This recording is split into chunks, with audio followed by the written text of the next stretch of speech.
Her wedding dress was in shreds, mascara streaking her face, when he stepped from the shadows with a bouquet in his hands. "I still think you're beautiful," the Black Florist whispered, and then, trembling but certain, he asked, "Will you marry me?" The silk clung to her like a mistake she couldn't peel off. Claire Whitmore sat on the cracked back steps of the Millhaven Community Centre, breath catching in shallow bursts, the hem of her ivory gown ripped where it had snagged on a door handle during her escape. Her cheeks were wet, mascara in smoky crescents beneath blue eyes that wouldn't stop seeing what they'd seen. Evan's pale hand on someone else's waist, a laugh that wasn't hers. The sharp, humiliating snap of a zipper. Music inside lurched from upbeat to uncertain, as if the DJ were trying to tape together a party with sound. Claire swallowed. The arrangement she'd agonized over, white roses, peonies, a haze of baby's breath, was probably still glowing under chandelier light, proof that something could be lovely while the center of it rotted. A shadow shifted across the steps. "Excuse me," a man said, his voice low, careful not to startle a wounded animal. "Are you okay?" She let out a raw laugh. "Do I look okay?" He didn't flinch. Tall, broad-shouldered under a navy suit that fit like it was made for him. Rich brown skin, close-cropped hair, a jaw hewn with patience more than pride. He held a shallow box full of thin glass bars, bud vases and ribbon spools, a florist's battlefield gear. "My name's Marcus Reed," he said. "Bloomworks. We did your flowers." He angled the box to the step like setting down something living. "I saw you run out." She wrapped her arms around herself, the bodice tight against curves she'd chosen the dress to celebrate and now wanted to hide. "Then you saw everything that mattered. I saw you leave a room that didn't deserve you," Marcus said. Her chin trembled. The rest was a gesture, an exhausted flick toward the building. "In the changing room." Marcus's eyes hardened. Not pity, a clean, controlled anger that aligned itself with her, not at her. "I'm sorry," he said, the words heavy as an oath. What he did was unforgivable. "It's all ruined." She picked at a ragged thread. "The dress, the day, me. The dress can be repaired. The day will end." He held her gaze. You're not ruined." "How would you know?" He considered her as if she were a complicated arrangement he'd been asked to save. "Because you walked away. That's not ruin. That's courage." Her laugh cracked. "Courage isn't crying on a stairwell in a gown that fits like a lie. Courage is refusing to go back upstairs and pretend," he said quietly. "And you're beautiful." The word landed like warmth on frost-bitten skin. She blinked, braced for mockery that didn't come. He simply meant it, in the ordinary miracle way someone might say the sky was blue or water was wet. She should have shrugged it off. Instead, she felt her lungs pull a deeper breath. From the propped-open door, muffled voices bled out. Someone was crying. Someone else hissed, "Not now," through teeth. Phones already out, she could feel it, the way weather arrived before clouds. "I can't go back in there," she whispered, "but I can't go anywhere like this." "Then don't," Marcus said. "You don't have to plan the rest of your life on a staircase. Just take the next kind step for yourself." "What does that even mean?" "It means, do you have keys? A safe place you could go for a night? Someone who loves you enough to show up without asking stupid questions." Her brain, thick with shock, sorted sluggishly. "My place is still mine until Monday." She fished in her clutch, keys chimed. "And my friend Harper, she's not invited to anything anymore, apparently." "Call Harper," he said. "I'll wait here with you until she arrives." "You don't have to." "I know." A breeze lifted stray hairs from her neck. Marcus set the box beside his polished shoes and shrugged out of his jacket. "You're shaking," he said. "May I?" When she nodded, he draped it over her shoulders. It held the faint scent of eucalyptus and lemon, cool and green. "You're very calm," she said, half accusation, half gratitude. "Flowers teach you to be," he said. "You do your part. You respect what they are, not what you want them to be. The rest is weather." Her thumbs worried the fraying edge of a ribbon dangling from the box. "Is that your philosophy about people, too?" "It's my hope," he said. "I fail at it all the time." "I've failed at everything today." "You trusted the wrong person," he answered. "That's not a moral failing, that's a misread." The door banged. A woman in a headset paused when she saw them. "Ms. Whitmore." "Oh." Her tone softened. "Do you need me to?" "I'm not going back in," Claire said, surprising herself with how steady she sounded. Then we'll start breaking down the room, the woman said professionally. Do you have preferences about the arrangements? Claire's stomach lurched. The thought of a truckload of roses going to waste because she'd believed in the wrong future made her throat burn. She glanced at Marcus. We can repurpose them, he said gently, already reading the ache she couldn't articulate. Hospice, nursing homes, the women's shelter, the paediatric ward, if you want. You'd do that? It's your call. But beauty is not to blame for what happened. We can let it do what it does. She pressed her lips together, then nodded. Please, all of them. The coordinator nodded and slipped back inside. Claire's phone buzzed in her fist. She turned it face down. A minute later, she made herself dial. Harper answered on the first ring. Where are you? Back steps. I'm already in the car. Claire ended the call and stared at the parking lot gate. Thank you, she told Marcus, the two words too small for the space they needed. For not making me feel pathetic. You're not, he said. You're grieving something you thought you had. There's a difference. Stop sounding reasonable. I might believe you. Good, he said, and the brief, wry glint of a smile slipped through his composure like sunlight through leaves. Headlights swung into the lot. Harper's battered hatchback rattled toward the curb, a miracle of bad shocks and loyalty. She spilled out, thin arms already opening. Claire rose on unsteady legs and let herself be folded against a friend who smelled like coffee and cheap perfume. I've got you, babe, Harper murmured into her hair. You don't owe anyone a performance. When Harper eased back, eyes hot with protective fury, she clocked Marcus. Friend or problem? Florist, Claire said, and to her astonishment the word felt like refuge. He's helping. Then he's an angel, Harper declared. Can we get her out of here? Marcus took his jacket back with a nod and slid the box under his arm. I'll handle the repurposing, he told Claire. I'll send you a list of where the arrangements go if you want updates. Please, she said. I need this not to be just waste. He hesitated, then offered a slim cream card. Bloomworks in dark ink, a number, his name. No flourish, no pressure. Call if you need anything, or if you need nothing and want the silence held for a minute. What? She traced the embossed letters with her thumb. Why are you? Because someone should have said to you today, you are not your worst moment, he said, meeting her eyes, and because it's true. Harper opened the passenger door. Claire paused, jacket folded over her arm, card warm in her palm. Marcus? Yes? You said I'm beautiful. Her voice quivered, a bridge between disbelief and longing. I feel like a punchline. You look like a woman who told the truth with her feet, he said, and the truth is always beautiful, even when it hurts. She got in the car. They drove away, the community centre receding in the rear view until it was only a smear of light on dark. Harper kept her hand on Claire's knee at stoplights, grounded as a metronome.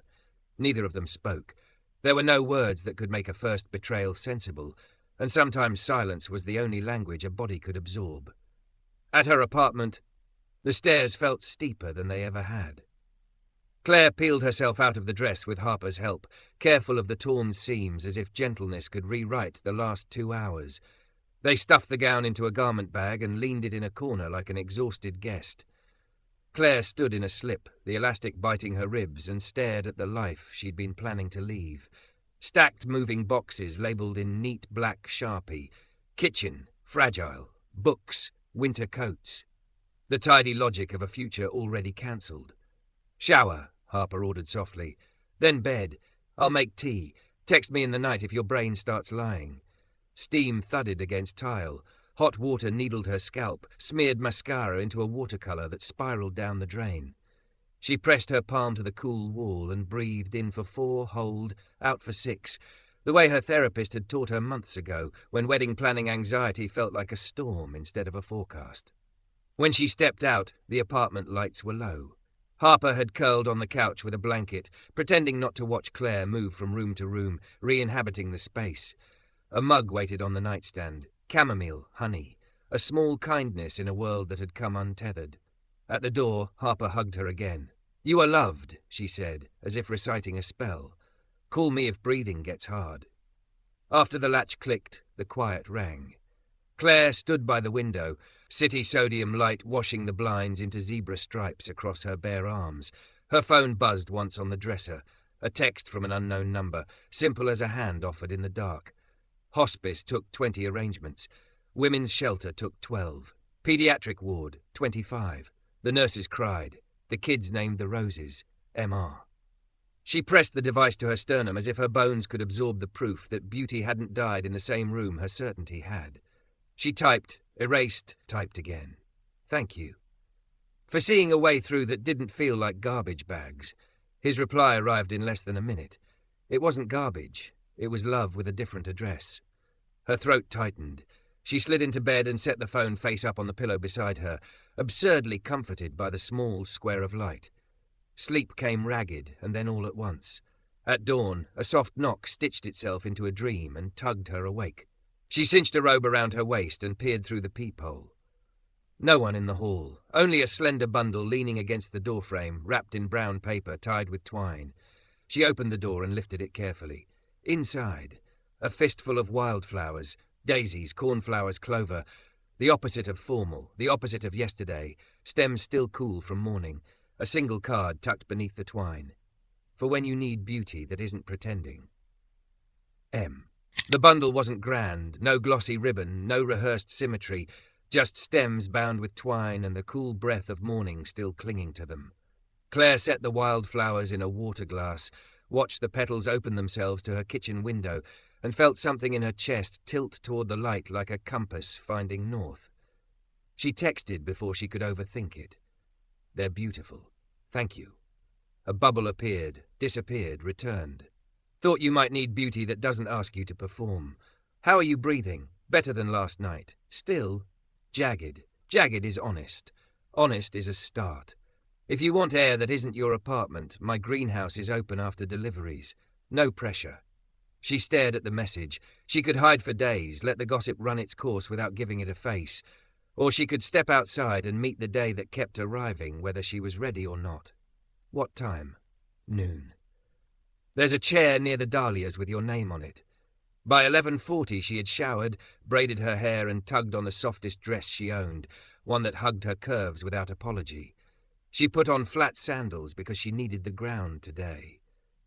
The mirror tried to resurrect last night's images. She pressed a palm to the cool glass until the impulse quieted. No vows were broken here. No performance demanded. She picked up the wildflower glass. She couldn't bear to leave them, and carried it to the sink as if leaving a small gratitude behind. Marcus's greenhouse sat behind a modest brick building with a hand-painted sign. Bloomworks, custom florals and living art. The gravel lot crunched under her tires. Inside the fence, the world changed. Humidity kissed her cheeks, soil and green things braided their scents, and sunlight filtered through corrugated panels in soft ribbons. Sturdy tables held seedlings in orderly rows. Beyond them, riotous colour pushed from beds like a friendly crowd gathering at a stage. He was there already, sleeves rolled, forearms dusted with pollen and work. When he saw her, relief and something like pride crossed his face, quickly tucked away. "You found it." "I followed the smell," she said, and the corner of his mouth lifted. He gestured to a stool near a waist-high bed of dahlias, wine, coral, buttercream, petals layered like secrets. "Sit, the dahlias asked for you specifically." Bossy flowers, they know things. He rinsed his hands in a bucket, wiped them on a towel that had once been white. "How's the dress?"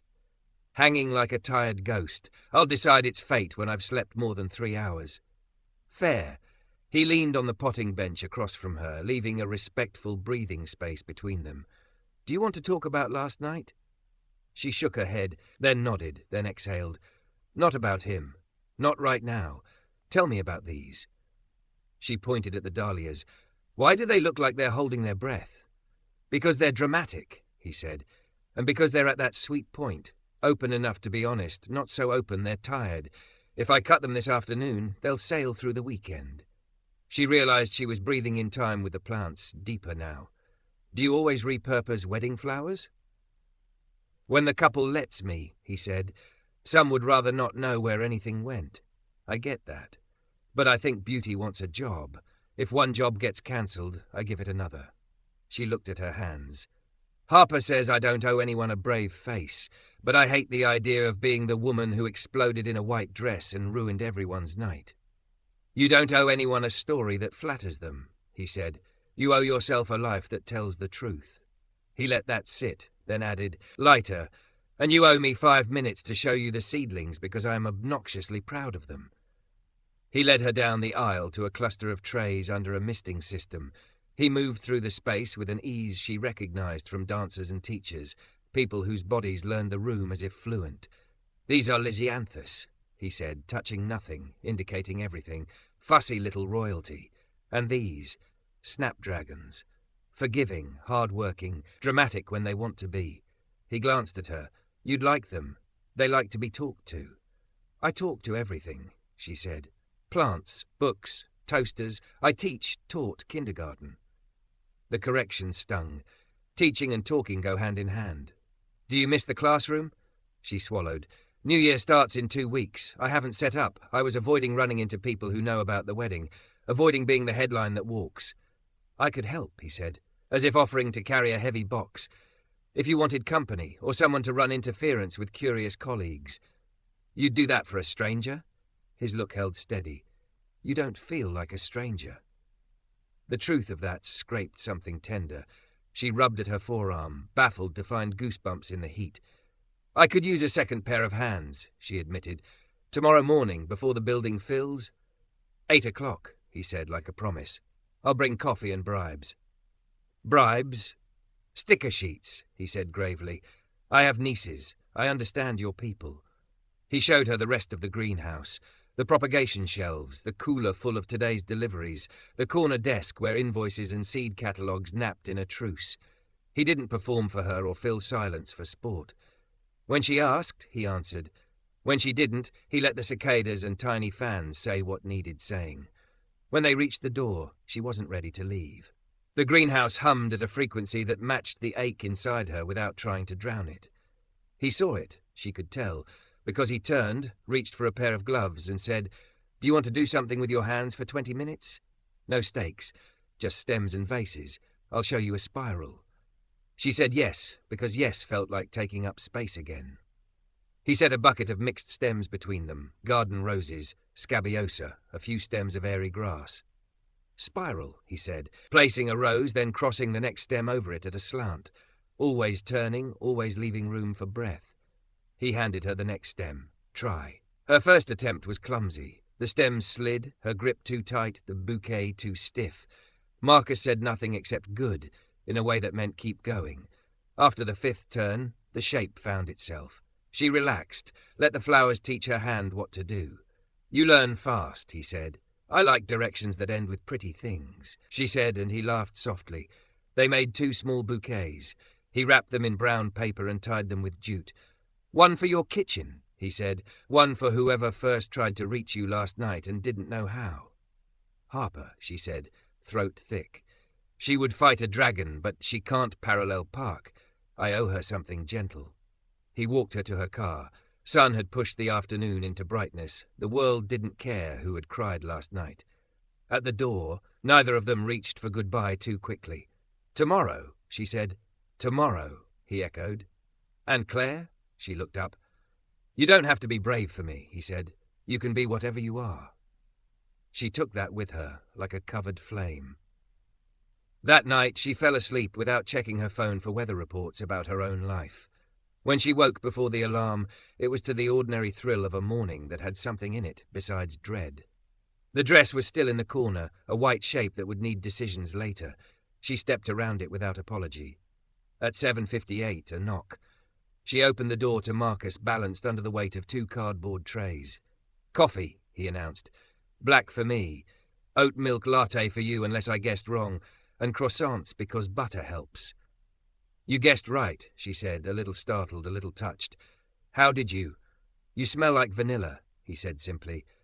Vanilla people choose oat, scientific. They drove to the school with the windows cracked, summer sliding in warm drafts. He parked where the staff wouldn't glare at his non-permit audacity. She led him through a side door to her second-floor room. When she flicked on the lights, her breath changed. The art station, the rug with coloured squares, the empty cubbies waiting for names. It felt like walking into herself. This is your greenhouse, he said, taking it in. Exactly. She went to the far wall, laid her palm on the paper banner she'd painted in late June. Grow your mind. The G was too big, the O a little drunk. She loved it for its imperfection. They worked. He stapled butcher paper while she hand-lettered labels in loopy print.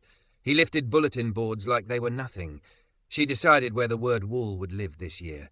He didn't crowd or direct. When two teachers paused at the door, whispering "Claire," with identical soft-mouthed sympathy, he materialized at her shoulder with an easy, practiced smile. "Hi there, deliveries," he said, flashing a florist's card so casual it might have been a badge. "We're on a schedule."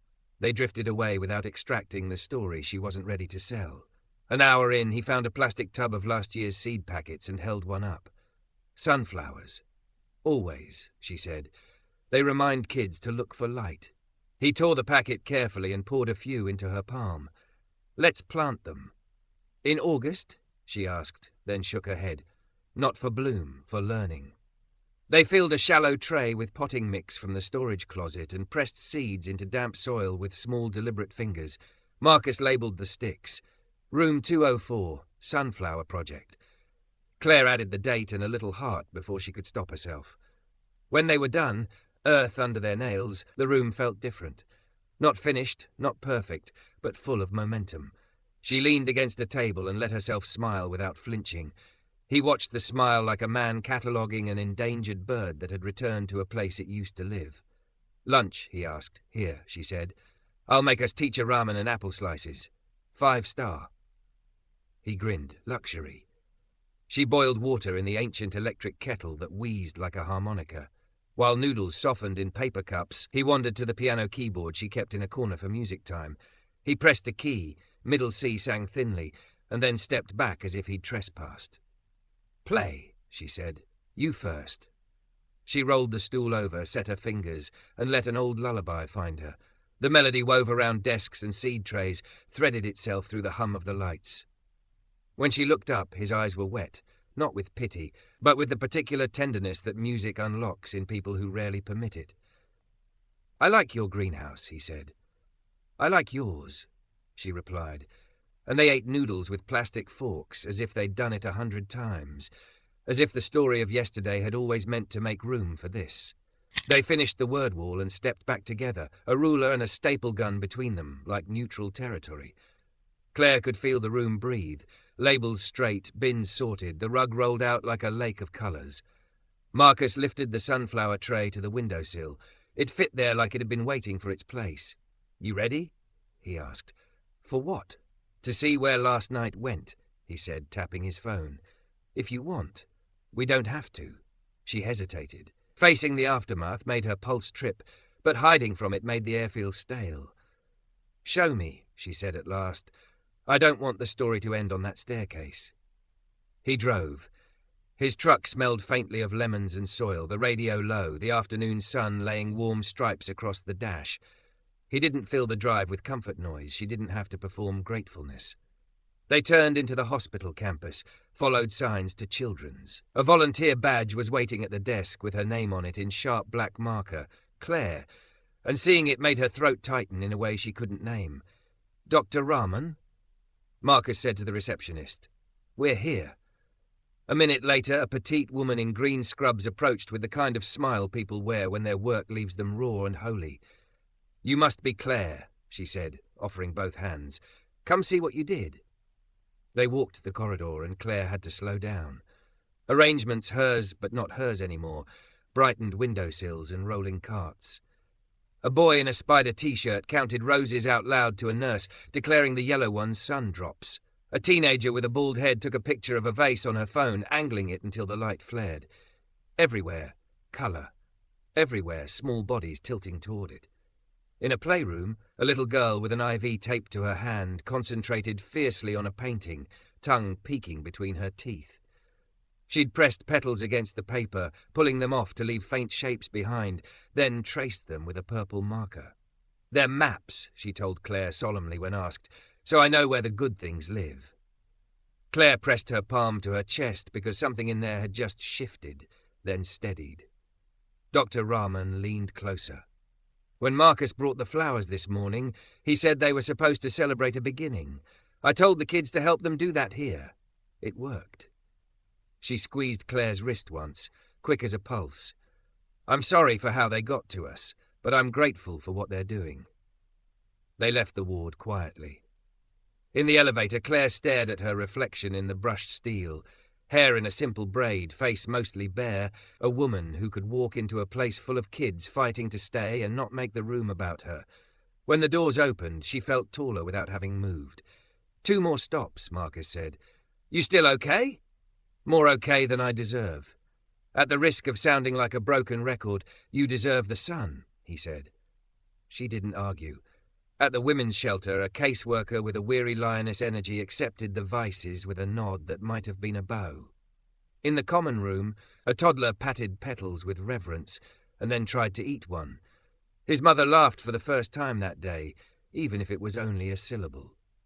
At hospice, an old man woke when the nurse replaced the plastic pitcher of hospital daisies with a lush arrangement of white and blush. "My Clara," he whispered, and went back to sleep with a smile that stunned Claire with its quietness. In the bright gravel lot afterward, she stood with her hands on the lip of the truck bed and let the heat soak her knuckles. "I thought last night was only about what I lost," she said. "It turns out it wasn't even mostly about me." "It was about you," Marcus said. "It was also about the way a thing can change its job and still be itself." She nodded, still watching the gravel. "And me," she said, "changing the job, keeping myself." "You don't need me to tell you who you are," he said, and when she looked at him, his face held pride without possession. "But I will if it helps." "Say something else, then," she said, almost teasing, because the air had lightened around them enough to float a half-joke. "Okay." He pretended to think. "You're ferocious about small things that matter. You make rooms kinder just by arranging them. You laugh with your whole mouth, and you look at whatever is in front of you like it could bloom if someone would just water it right." She had to bite the inside of her cheek to keep the sudden rush of feeling from spilling down her face. "You're not allowed to be that observant on day 2, she managed. "Noted," he said, but he was already noticing, and they both knew it. They didn't go to a restaurant. He took her to a pocket park no bigger than a classroom, where a food truck called Pasta, plain and true, steamed up an early dinner line. They sat at a wobbly metal table, shared paper bowls of cacio e pepe, and a green salad so fresh it squeaked between their teeth. When she reached for salt, he slid it toward her without looking, as if he'd known she'd need it. It felt dangerous, how easy that small choreography was. "Tell me something that's yours," he said when they were nearly done. "Not borrowed from who you were supposed to be." "Music," she said immediately. "I don't make art with it. I just breathe with it. I used to play piano and not apologize for being loud." "Used to?" "Noise complaints," she said, and let the 2 words stand in for all the ways she'd turned herself down. "What about you?" He stabbed a tomato thoughtfully. "I like how things begin," he said. "I like seed catalogues in January. I like the first cut on a Saturday when the market's humming.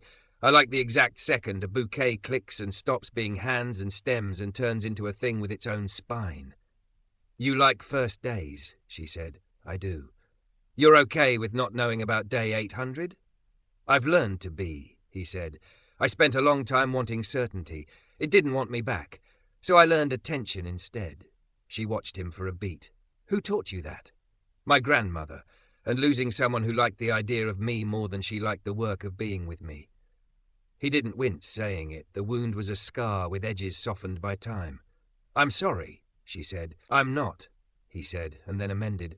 "I am for who we were then, but I like who I am now." He looked at her. "I like who you are now." They walked back toward the truck through heat that layered the city in honey. A kid popped a hydrant 2 blocks away. Somewhere laughter leapt into the sky like a thrown ball.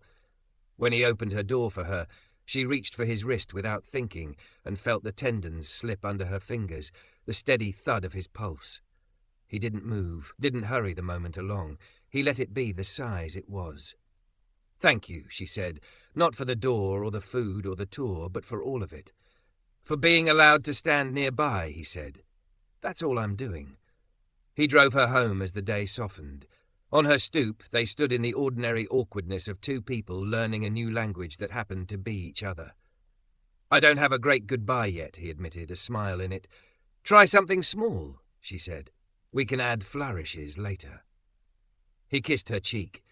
It wasn't a brush and flee. It was a warm, deliberate press that told a different story than all the ones she had heard in rooms that demanded performance. It said not an audition, not a test. Here, now. Tomorrow? He asked. Tomorrow, she said, and heard herself mean it.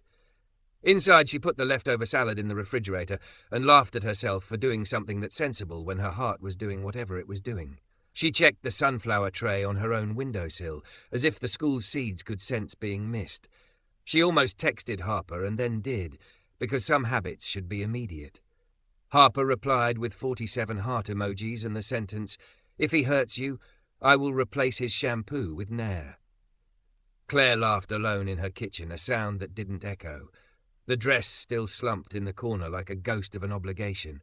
She didn't look away from it tonight. She walked over, unzipped the garment bag, and let the ruined satin catch the light.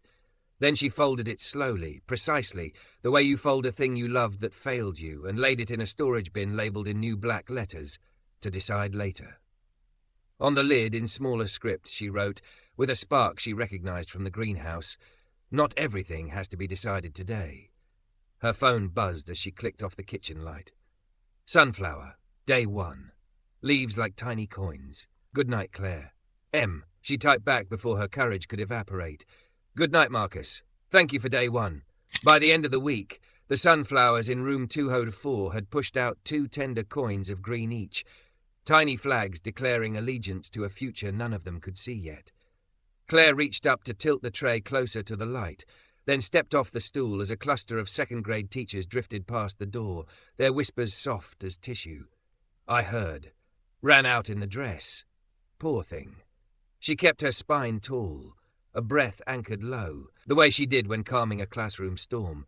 On her desk, a paper cup steamed. A note was tucked beneath the sleeve. Oat, 1 sugar. You have a word wall to conquer, M. She smiled and let the heat of the cup settle her hands. He arrived at lunch, carrying a shoebox like a treasure chest. Don't get excited, he said.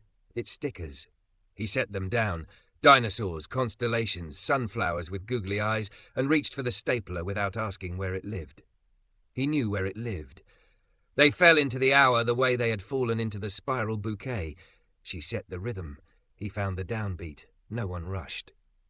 When the bell rang for dismissal practice, Marcus flattened a corner of butcher paper and said, "Dinner at yours tonight? I'll bring something you can pretend I cooked." "Only if you let me play something that isn't kid music," she said. "I accept your terms."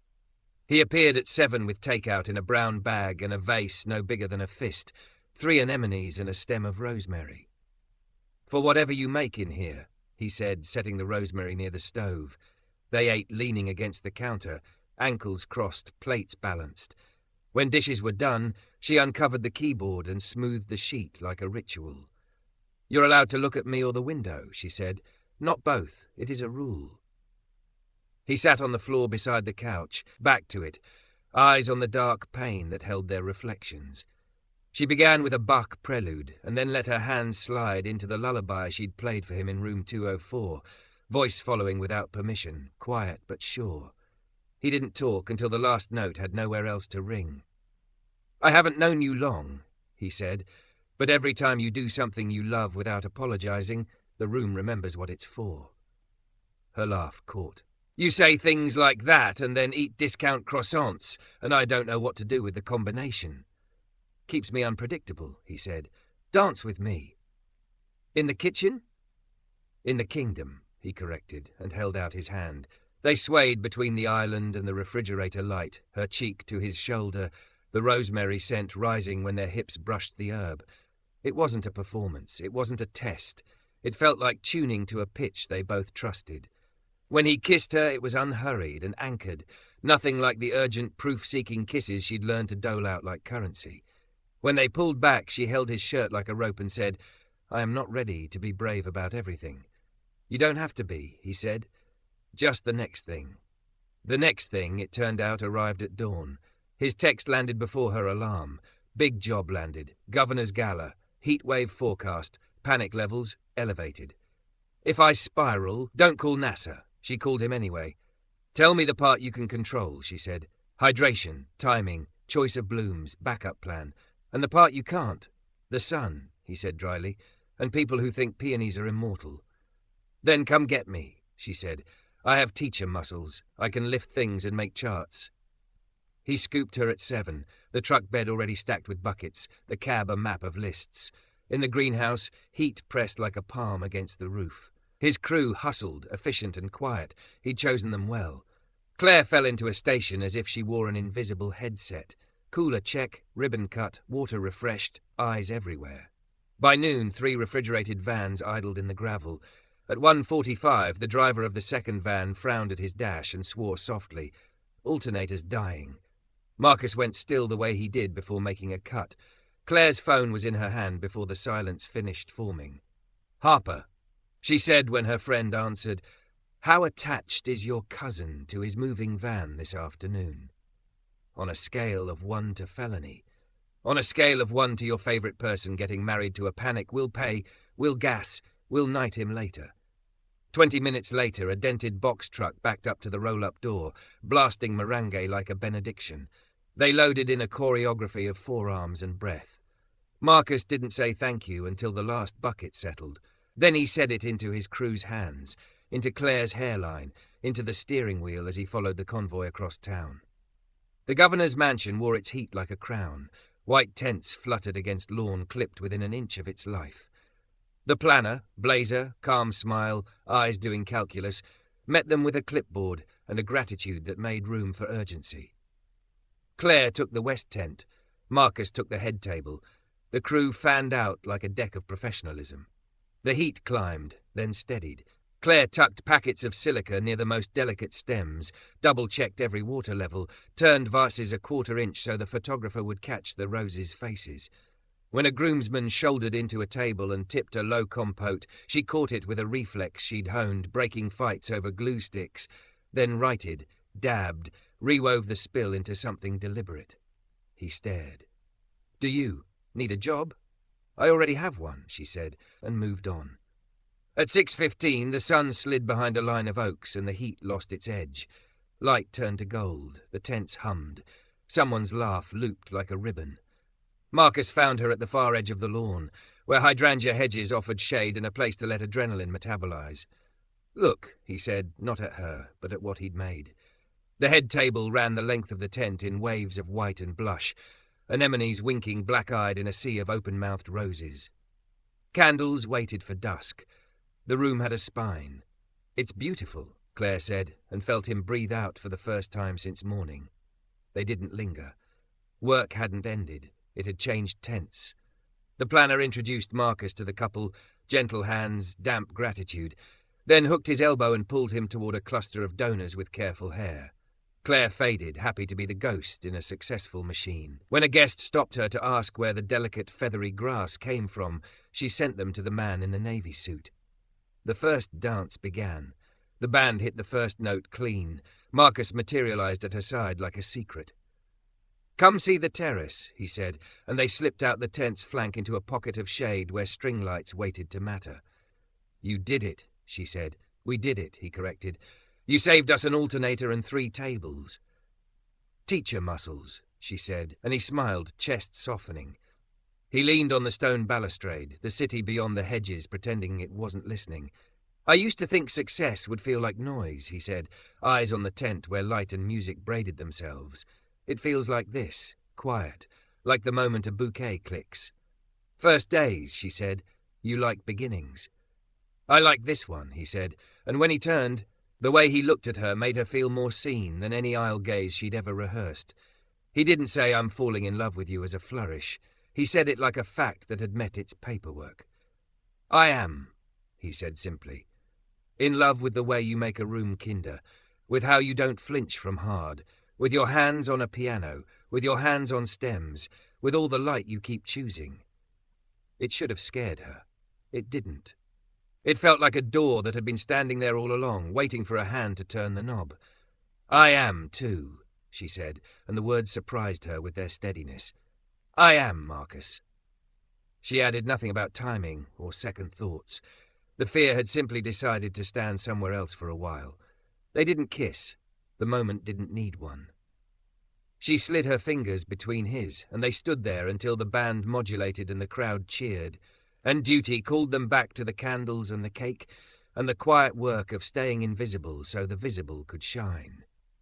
When the last place card was pocketed as a keepsake, and the crew began the reverse ballet of teardown, the planner hugged Marcus with the relieved intimacy of colleagues who have just not failed together. "Expect your phone to melt," she murmured, in a good way. In the loading bay, under sodium lights that made everything honest, Claire stacked the last crate. Marcus wiped his forearm with his sleeve and glanced at her as if weighing whether there was still room in the day for one more true thing. "I don't have a ring," he said, a smile threatening and retreating. "I don't have a speech. I have a packet." He pulled a seed envelope from his pocket and set it in her palm. "Sunflower, autumn beauty. It's not a promise," he said. "It's a plan. If you plant them next week, they'll bloom when school starts. I want to be there for that. I want to be there for starts." She closed her fingers around the paper and felt the rattle of everything small and possible. "Then be there," she said, "for starts, for middles, for the days that are just days." He nodded like a man who had been given orders he already meant to follow. He helped her into the truck, then circled to the driver's side, and for once, the radio stayed off. They drove through a city cooling into its night, past windows lit with strangers' dinners, past a kid on a skateboard outrunning his own momentum. At her curb, he turned to her as if the truck were a pew. "Tomorrow?" he asked. "Tomorrow," she said, and after he walked her to the door and stood there a moment longer than any etiquette demanded, she went inside and leaned her back against the wood and let the seed packet tap against her thigh like a heartbeat she wasn't ashamed to listen to. The first bell of September rang like a bright coin against the day. Claire stood in room 204 with a Sharpie in her hand and 22 name tags fanned on her desk like small invitations to begin again. The sunflower tray sat on the sill, 2-inch stems lifting coin leaves to the light as if they remembered the contract they'd made. Her dress, because she had one, the body she lived in, thick and curvy and fundamentally hers, was a navy wrap that let her move fast without apologizing for the space she took. "Good morning, gardeners," she said when the door opened and a line of nervous 5-year-olds spilled in, parents hovering like kites that hadn't learned to let go. "Find your square, write your name, put your heart where your feet are." They did. They always did when invited with enough cheer to drown the trembling. At 10, during quiet reading, she texted a photo of the tray to Marcus. Day 14. They looked like tiny umbrellas that forgot to be shy. His reply buzzed back before she set the phone down. They learned it from their teacher. After school, greenhouse? A surprise. No pressure. No pressure was their hinge, never a demand, always a door. She typed yes and pressed send before worry got a vote. The day ran on chalk dust and crayons, apple slices and a boy named Eli who clung to her skirt for 6 solid minutes until courage found him.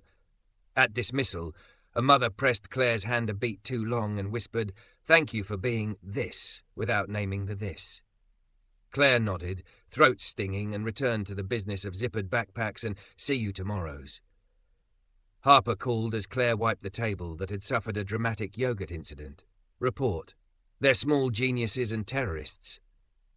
Claire said, laughing. "And him?" "Later. Greenhouse." She paused. "Harper, I think I'm ready to finish something." Her friend didn't breathe for a second. "Do you want me there?" "Yeah, 15 minutes?" Harper brought over a pair of dressmaker's shears that had belonged to her grandmother and a bottle of ridiculous sparkling water.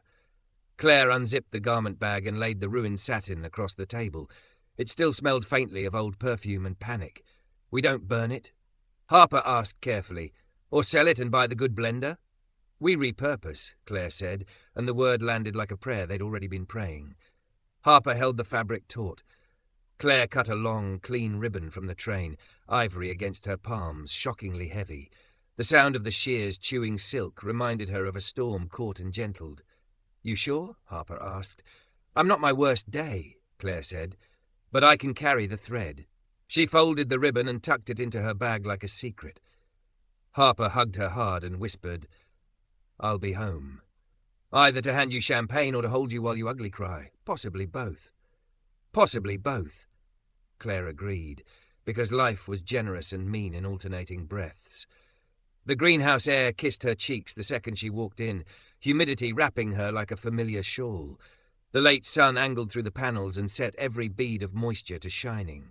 She half expected Marcus to pop out with a dad joke about compost. Instead, a small paper sign on a stake read "This way," and an arrow pointed down the aisle.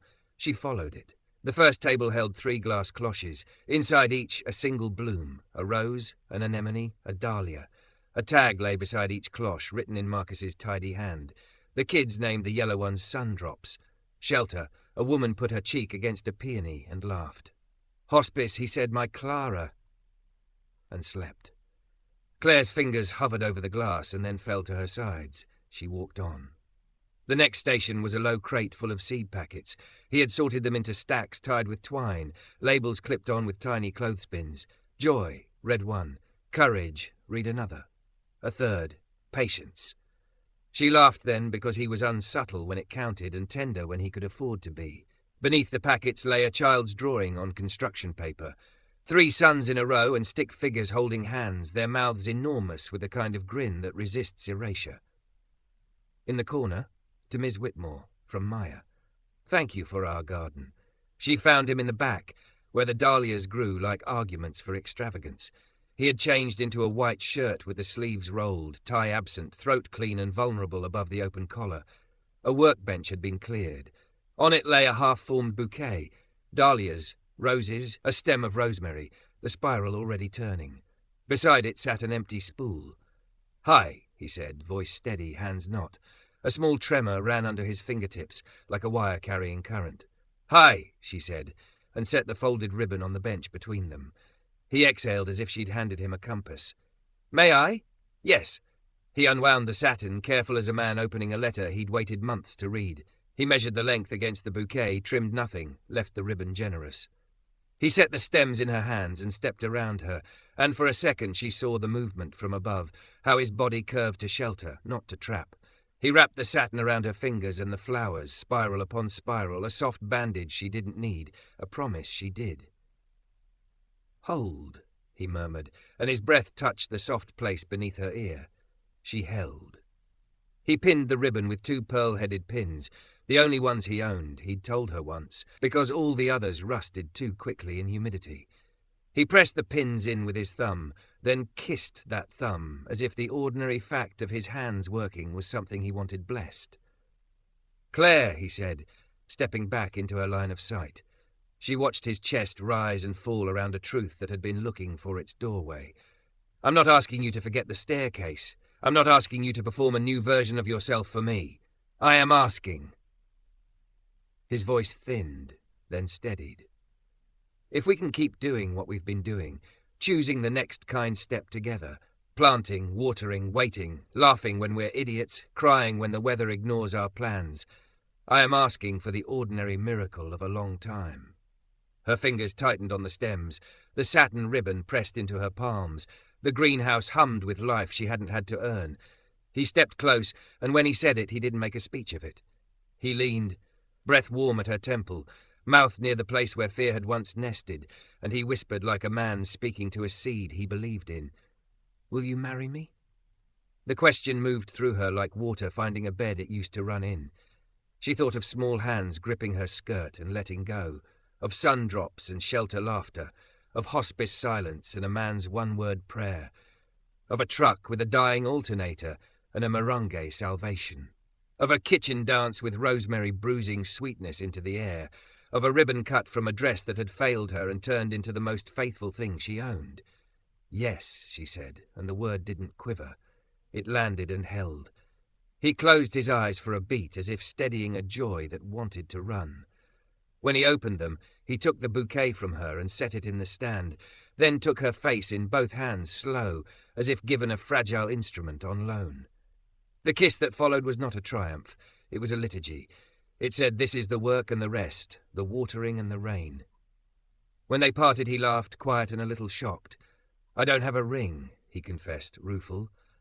I don't need one yet, she said, and lifted the ribbon-wrapped stems. I have this. "Tomorrow we'll tell people," he said.